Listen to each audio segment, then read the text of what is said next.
Hey everyone, welcome back to the bench. On the bench today I have the professionally made boards here for the JAT501. So the story on this is a viewer contacted me and said he made up some boards and wanted to know if I want to take a look at them. So I said sure. He sent them to me. Even had one built out with components populated. So yeah, I really appreciate that. Guy name is Ed, and decided to work with him on making the boards. Now this is not the final version. When I looked at the boards, I noticed there were some issues I didn't like. For one thing, power is being brought in and flows under the small signal stages of the board. So one change I wanted to make is move the power over here. Also tidied up a few other things like the position of these capacitors. I move this capacitor over here and move the resistor here and put some space between the resistors and the capacitors, and just a bunch of little tidy ups on the board. I think we even shrunk the size a little bit. But since it's now on this professionally produced printed circuit board, it's probably a good idea still to test the unit before we actually order the final boards to be produced. Mainly to sniff out any issues. Maybe there's some sensitive part of the amp to the way it's been laid out here. I don't expect anything, honestly, but you never know. It's good to check and fix it before you order the final version. Plus, I had some people ask me, why don't you fire the board up and test it out, make a video. So yeah, I'll go ahead and do that.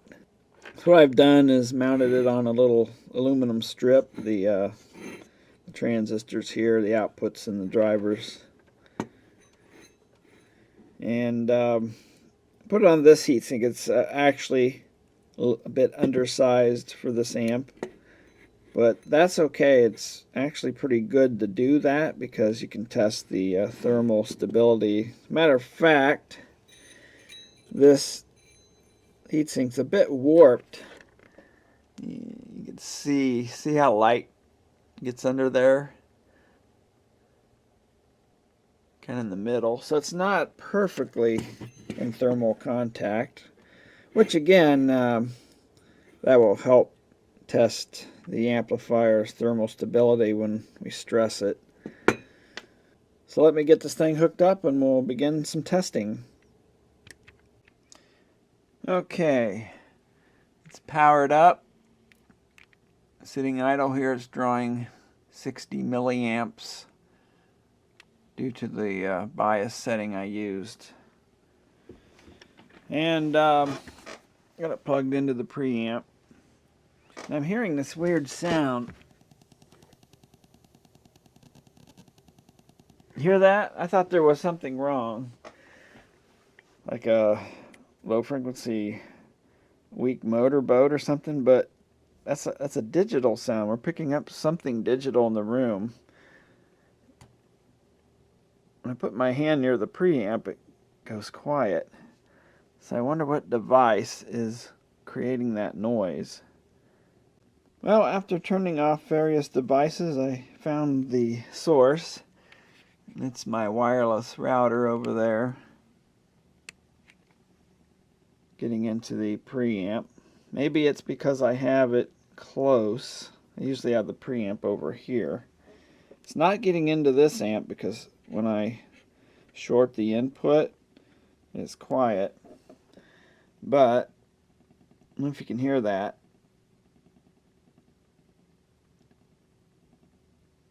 By just moving my hand just a few centimeters, it makes it louder and quieter.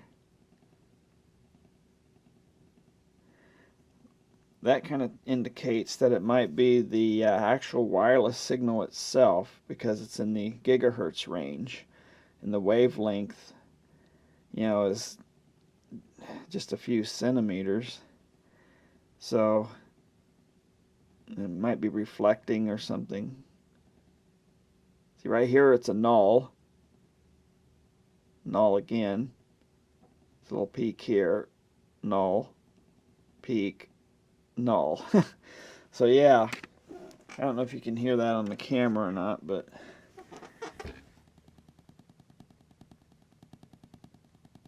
just changing the position of my hand, I can change how loud those click sounds are. But yeah, I didn't mean to get off on that tangent. I just kind of thought that was interesting. Okay, music sample time. Real quick, I can't play that very long.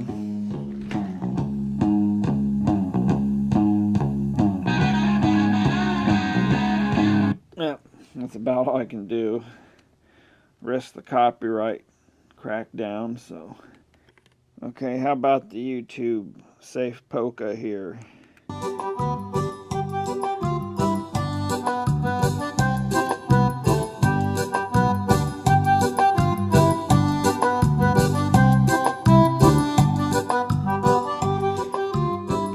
Well, one channel of it anyway. Yeah, it sounds fine. I don't hear any problems. Let me check noise and everything. As far as noise, I just do the ear test. Of course, you could measure the output noise level, but I ground the input and stuff my ear up to the tweeter here, and it is very, very quiet. I mean, I have to put my ear in the tweeter to hear it.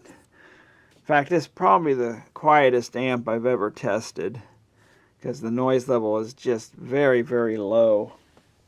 So it would work good with efficient speakers, because those tend to, because their efficiency, even very low signals you could hear. So yeah, very good with noise. Let's do a power test so we can look at the clipping performance and all that. So what I'm doing, I have the load box set for 8 ohms, and I'm bridging the two channels together so it's 4 ohms. That way I'm dissipating heat through all of the resistors rather than just one set of them on one side. So you get 4 times the ability to dissipate the heat. But anyway, let's get this set up, and we'll turn on our signal. 1 kilohertz. Okay, we need to zoom in. Okay, there's clipping. Beautiful clipping. Very symmetrical. No rail sticking. No oscillations. Let's dial out the clipping and get a power measurement. Right about there, I'd say. Right there. And get some waveforms on the screen. 19.3 volts RMS. Just turn that off. And wow, look at that. Bias stability. It falls right back. I mean, this is not the best heat sink. This was on a thicker back plane. That's pretty warm there. It hasn't even gotten into this heat sink all the way. It's getting warm, but bias stability is excellent on this amp. Somebody was telling me, the way you have it set up with the drivers all heat synced, it doesn't work right. Well, I went through the test and it works right. And I can feel the heat rolling off the load bank here. But anyway, what was it? 19.3 volts RMS squared divided by 4 ohms. 93.1 watts. So yeah, it's doing pretty much what the prototype amp did. But remember, this power supply only can go up to plus and minus 32 volts. It's just maxed out. While this amp will run on 35, maybe a bit more. When we had the actual power transformer hooked up, into 4 ohms, I was getting 108 watts, if I remember correctly, from that one video. Okay, I'm testing the frequency response using the Field Tech, starting out at 1 kilohertz. And I usually test this at 1 watt or into 8 ohms, 2.83 volts. But, you know, I just want to get this graticule here, this peak at this graticule and the negative peak at that graticule. So it just so happens to be this voltage here, 4 point something into 4 ohms I'm using.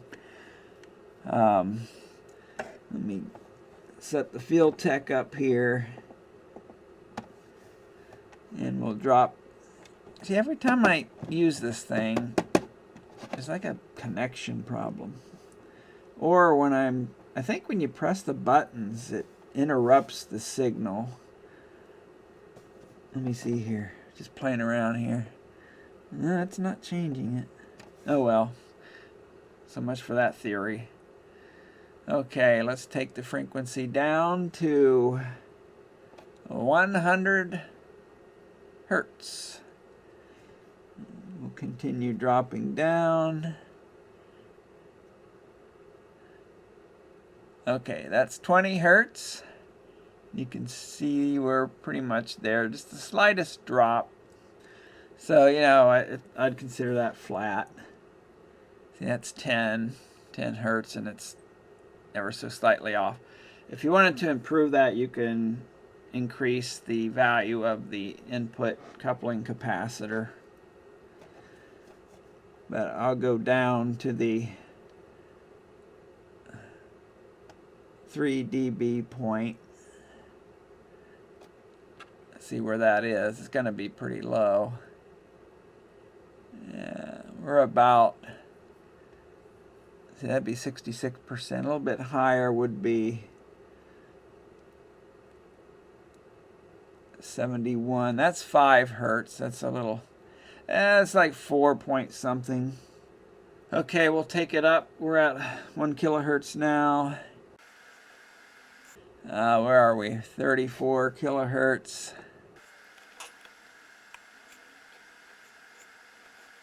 Okay, we're at 100 kilohertz.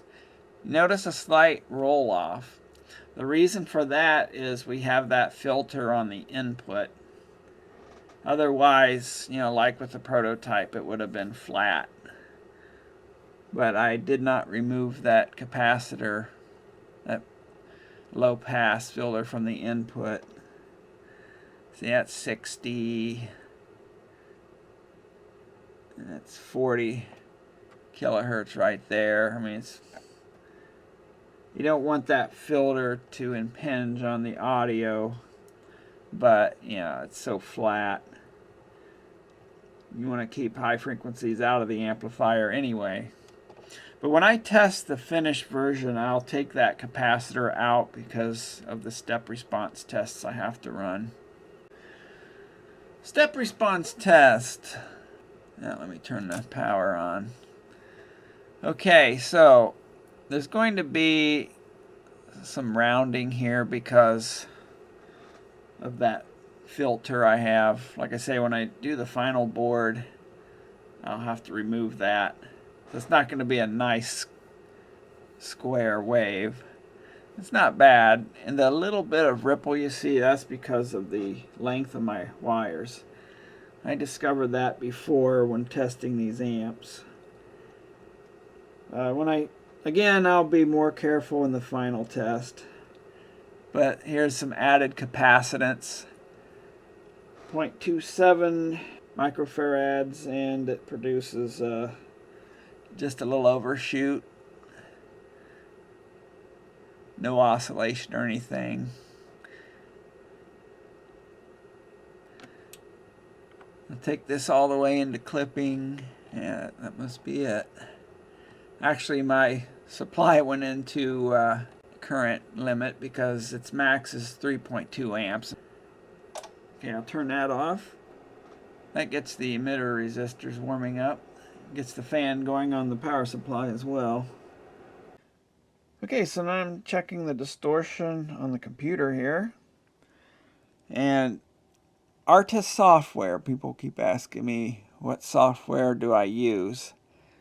It's free to download. It runs in demo mode. You have to pay to be able to save and load data. However, I don't need to do that. I just need to see it on the screen. And I also made a little attenuator box now with protection built in. So when you're putting these signals in the amplifier, which, it could have a peak voltage of 30 some volts, you could damage the line input if you accidentally have the attenuator turned up. So it has built-in protection. So right now we're overdriving the line input. That's not the amp clipping, that's the input on the computer. So I'll dial that out. Okay, I want to get this down to between -2 and 3. I don't know if I can get it in. Yeah, it's good. And here's the unfortunate thing with this computer. THD is 0.017. Well, if you remember when I measured the prototype board on my other computer, I think I was getting down to 0.009, or I have to find the paper, but it was pretty low. Well, no matter what I do, I get this spike. This is the fundamental, this is the second harmonic. So even if I plug my music player in direct, I still get this spike. So the audio quality of this computer is not as good as my old computer. And it's this little Dell thing I bought here. See, my other computer had a problem I could not resolve. And computer parts are very expensive now. And some are hard to obtain. So I just bought this used computer. There's a place here in town that fixes up and sells used computers. So yeah, hopefully I can get by with that for a couple years, and then I'll build me a better machine. Yeah, so the audio quality of the sound input on this computer is not as good, and I'm not getting as good as value. However, even if I use my music player direct, I don't get much better than this because of that dominant second order harmonic. See, everything else is non-existent, so at least we know the amp is not putting anything in there. The amp with negative feedback, spread those harmonic nodes out. They're not really seeing anything because these are always there. I get a second and a bit of a third, even with the music player direct into the computer. As I have tested, my music player is the lowest distortion source that I have to use to test amplifiers with. So yeah, at least there's nothing ugly going on here as far as the amplifier goes. Okay, that's about enough rough testing of the board, at least for this first revision. When the second revision, hopefully the final revision, comes in, probably about a month, I'll have to do real thorough testing on it, make sure there's no problems, and then certify them as good. And if I didn't say so before, really appreciate Ed working with me, going back and forth in emails over the weeks here, finalizing the design of the boards. And hopefully we get a nice little amplifier. So yeah, bias stability is good on this thing, even when it got roasting hot. You do those square wave tests with the voltage about, the output voltage about half of the maximum. These transistors get steaming hot. And yeah, no problem with bias stability. Turn off the signal and bias falls right into line. I didn't see any issues with oscillations, anything unusual to be concerned with. Like I said, when I get the second revision boards in, I'll leave off the input filter cap, that little guy right there, so I can do the step response and, you know, frequency response and all that good stuff. Make sure everything's golden with it and stable. And I don't know what else to say on this, so we'll wrap it up here. Thanks for watching.